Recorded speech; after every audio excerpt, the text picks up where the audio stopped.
बायने की थाली। जानवी की जुबान पर बचपन से ही हजार सवाल और मन में हर चीज जानने की उत्सुकता रहती है, जिस वजह से वो अपने भाई की शादी में चल रही रस्मों के बीच भी मम्मी से सवाल पूछने लगती है। मम्मी, जब लड़की वालों ने आपको अपनी इतनी बड़ी लड़की दे दी, तो फिर भी उनसे सामान लेना गलत नहीं है क्या? इस पर कोई भी जानवी की बात का जवाब नहीं दे पाता और उसे इग्नोर करते हुए रस्में निभाते रहते हैं। शादी संपन्न होती है और भाभी घर आ जाती है, जिसके बाद जानवी के सवालों का सिलसिला अब भाभी के साथ शुरू होता है। भाभी, मुझे आज तक एक बात समझ नहीं आई। हमेशा सारे बलिदान वाले काम लड़कियां ही क्यों करें?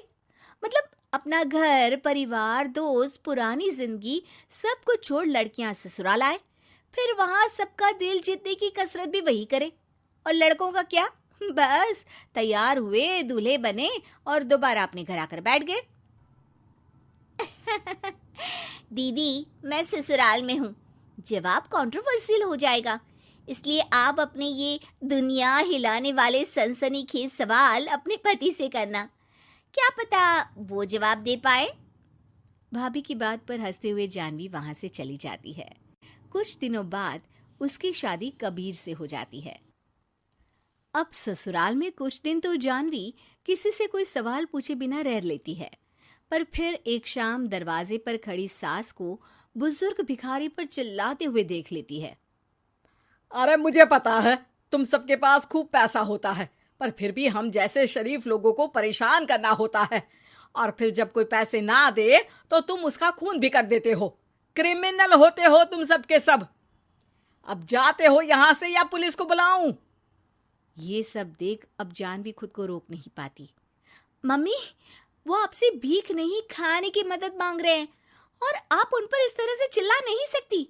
आखिर ये भी तो एक इंसान है, और वो भी आप और मुझसे उम्र में बहुत बड़े। बाकी किसी चीज का नहीं तो कम से कम उनकी उम्र का ही ख्याल कर लीजिए। बहू का ऐसा रूप देख सास को तो जैसे शौक ही लग जाता है।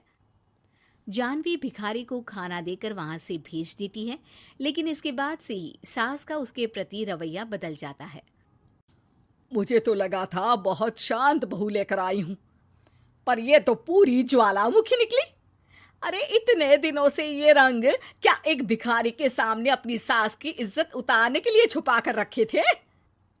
और कौन से रंग बदलना सिखाकर भेजा है तेरे माँ बाप ने तुझे? मम्मी जी, रंग का तो पता नहीं, लेकिन मेरे मम्मी पापा ने मुझे हर ढंग में गलत के खिलाफ खड़े होना जरूर सिखाकर भेजा है।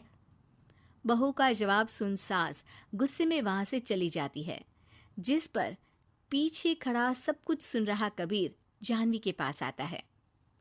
जानवी, मैं मानता हूं तुमने जो किया अच्छे के लिए किया, पर मम्मी से ऐसे नहीं बोलना चाहिए था। अब उन्हें मनाने की जिम्मेदारी तुम्हारी ही है। पर मैं कैसे? मुझे तो कुछ भी पता नहीं है। तो उसके लिए मैं हूं ना। कुछ दिनों में ही सकट का त्योहार आ रहा है।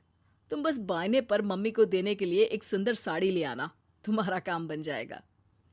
ये कहकर कबीर वहां से चला जाता है, लेकिन व्रत और त्योहारों से अनजान जानवी कंफ्यूजन में वहीं खड़ी रह जाती है, जिस पर वो भाभी को फोन लगाकर सारे व्रत और उनके महत्व समझती है। और उन्हें जानने के बाद वो बायने की साड़ी तो खरीद लाती है, लेकिन इसी के साथ उसके मन में अब नए सवाल पैदा होने लगते हैं। इसी तरह सकट के व्रत का दिन भी आ जाता है। हे भगवान, एक तो सुबह से भूखी, ऊपर से ये सवालों के बुलबुले पेट में उठकर और तहलका मचा रहे हैं।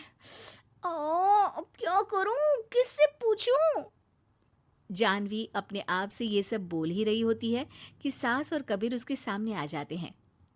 बायने और पूजा की सब तैयारी कर ली? हाँ जी, वो तो कर ली, पर क्या पर? फिर कोई सवाल है? पूछ लो, कहीं पेट में उसे रखे रखे एसिडिटी ना हो जाए। ज्यादा कुछ नहीं, बस पूछना था कि जब ये व्रत बच्चों और दाम्पत्य जीवन की सुख शांति के लिए होता है, फिर इसमें व्रत सिर्फ हम लेडीज ही क्यों रखती हैं? हिस्सेदारी तो दोनों की होती है ना? जानवी की बात सुन इस बार तो सास भी सोचने पर मजबूर हो जाती हैं। ये तो मुझे नहीं पता और ना हमने कभी किसी से पूछा। बस जो बड़े बुजुर्ग रिवाज बना गए वही चल रहे हैं।